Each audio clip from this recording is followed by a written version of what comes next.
Mga residente sa Bacolod City may pag-alang-alang ang magparehistro sa backtrack contact tracing system sa kangawang ang magamit ang ila sini personal nga impormasyon. Apang EOC nagpatag nga secured ang impormasyon sang sanandan nga pen and paper registration.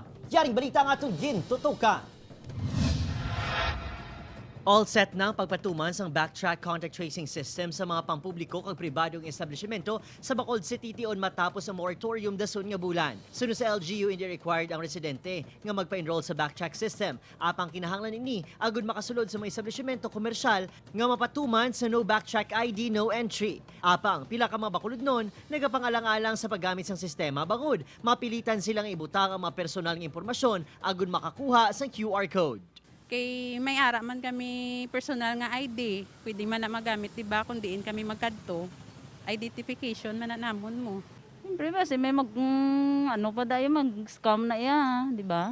Kung may nagapangduha-duha, may mga residente man nga apisar sang malapnagon nga kampanya sang LGU, wala ideya kung ano ini. Wala pa man ko na idea, be. Wala ka ideya? Wala pa man ko nakabati.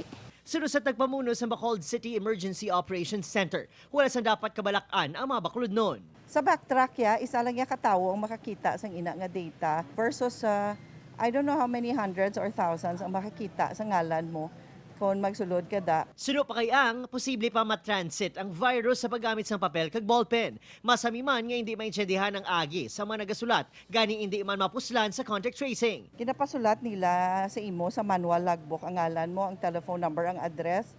Who knows how many people can copy that or take a photo? Pwede maimprenta kag ilaminate ang backtrack ID. Agud mas madasig nga mabasa sang software nga ginagamit sang mga establishmento. Pwede man ini ma-save sa cellphone. Obod Kirinod Castillo, Adrian Prietos, 1 Western Visayas.